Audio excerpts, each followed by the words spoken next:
Hi, everyone. This is Aaron, and you are listening to Walnut Commentary, the official podcast for the pastors and leaders of FCBC Walnut. I spoke with Pastor Hanley Liu, the English pastor of FCBC Walnut, and we have a short conversation on eating before sermons. We then jump right into a listener question. What is a Christ-like response to cliques and exclusion?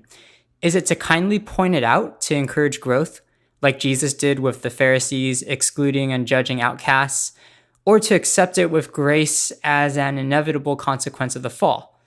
Even Jesus had his 12, although he occasionally dined with outcasts. Should the church address it as an issue, or is it a natural ramification of any community society? Thanks for listening. Hanley, do you eat before your sermons? I try not to eat too much before my sermons. I don't want to have gas or acid reflux or something in my throat. And I don't want to get tired either because I ate too many carbs or something like that, or have to use the restroom. So I try not to eat too much. If I do, it's light. But sometimes when you're going from event to event, it depends on the context or the day or where you're at. Then I have to eat. But I try not to eat a big meal before I speak.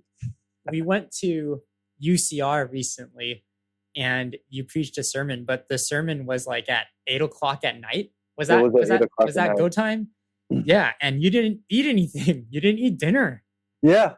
So I think I prepared for that by eating a bigger lunch, or I sustained myself knowing that I would preach around 8:30 or so, and I'd rather just be light. It's okay to be a little hungry. I mean, you could be preaching and not have enough sustenance and then feel winded or lightheaded. So you don't want to. I wouldn't want to put myself in that position. So it's important that I do have some carbs or something in the stomach, but usually like a granola bar or something simple like that will hold you over for 1 hour of preaching or less. All right, Hanley, let's just do a listener question today. We have one in the inbox, and here we go. What is a Christ-like response to cliques and exclusion? Is it to kindly point it out to encourage growth like Jesus did with the Pharisees, or to accept it with grace as an inevitable consequence of the fall, like Jesus had his 12, although he occasionally dined with outcasts?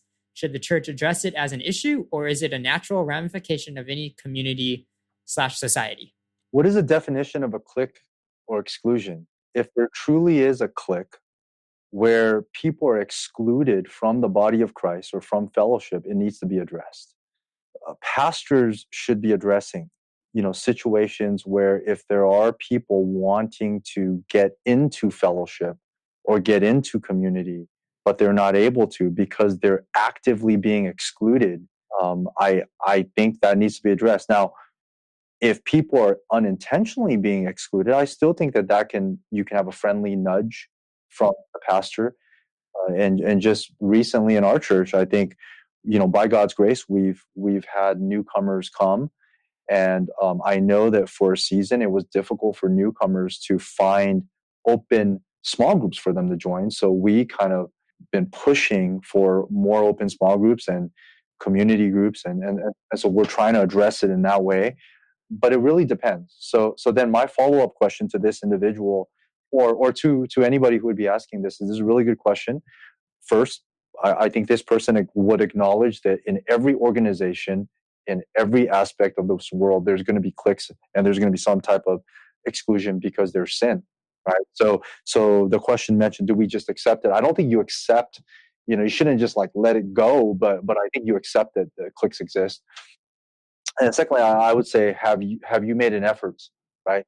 I know people who walk into a church and they expect everybody just to drop all their conversations and turn their attention towards them, and have this path for them to walk in. And I think that's ideal. I think ideally that would be great.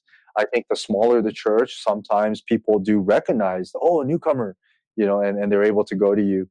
I think the bigger the church or the larger the church, sometimes, the church is designed in a way where, sometimes they may not know, people may not know that you are new. And so that's why bigger churches do have things like a welcome table, welcome center, or someone to talk to, or hospitality team. And so at the end of the day, I think going into a church, do we make an effort to go talk to someone? Do we try to attend some type of fellowship? Do we try to talk to a leader or someone to say, hey, how can I get plugged in? How can I join? And let's just say there's a group that you would like to break into. If you go to that group, have they said to you, no, we exclude you, right? Or have they shown in their actions that they're ditching you or excluding you or giving you the cold shoulder or the runaround? At that point, then it becomes a sin that needs to be addressed.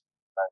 So I think it really depends on what it is, and I can answer this from another angle too, but I don't know if you want to interject anywhere. No, let's hear it. Let's hear the other angle. Let's hear the other angle. The other thing is that Larry Osborne writes some really good small group stuff on sticky church, sticky groups, and his idea. And I'm kind of summarizing, so I don't know if I'm really quoting him accurately because it's been some time. But in his church, I think he has people get into small groups, and he just has them stay together for a long time. And it's a large church, so he just has them stay together for a long time because he wants them to go through various life stages together and to run long and far together. Now, that's not all of their groups, but I think he talks about how rather than alien, I guess, demonizing cliques, he kind of sees, okay, naturally, this is how the human nature works. So when you think of, it doesn't matter if you're extroverted or you're introverted, when you think about how much energy and effort it takes to maintain a relationship, it's not easy. So you might have had some homies or homegirls from college, right? But if you didn't keep contact, the relationship's not that deep, and you might have deeper relationships with people you see at church every single week. Why? Because in any given season of life, you have a few emotional chords, if you will, or emotional strings in your heart. And so my question is, how many real deep relationships can you as a human being hold at one time? And so the average person, maybe 3 to 5 tops, right? Because maintaining deeper relationships, it takes time, it takes effort, it takes connection, and you have to go out of your way. And so you can have people who have a lot of superficial relationships, and extroverted people are better at this. But I would ask, how many deep relationships, right? And so once you build those relationships, to cut that relationship is painful. And then to build it, that's why when you have a small group that's together for 6 months, then the pastor comes in and says, okay, time to split the group because the church is growing. People are like, dude, we're barely building these emotional strands, and I can only hold 5 or 6, and now you're cutting this. And that's why, at FCBC Walnut, we never said split your group. We said open up your group and invite someone in, right? We said send out 2 or 3 who feel the call to launch another one, but we never said split your group, So I think we have to understand that.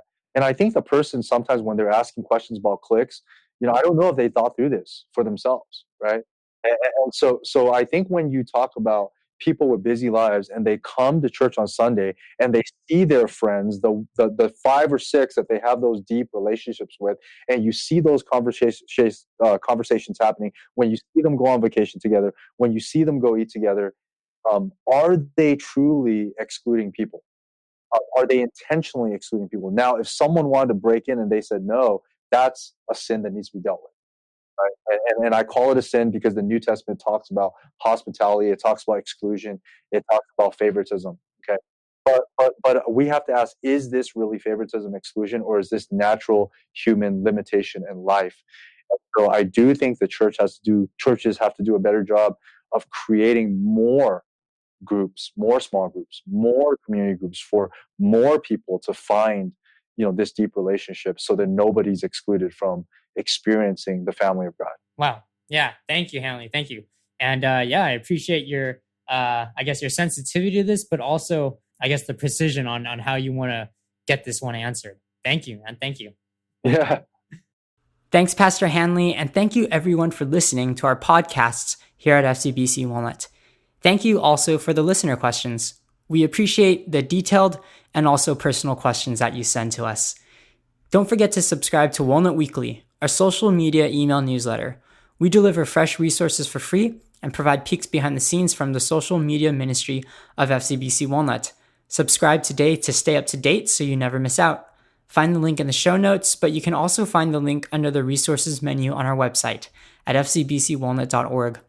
Please send us your questions and comments by emailing us at socialmedia@fcbcwalnut.org.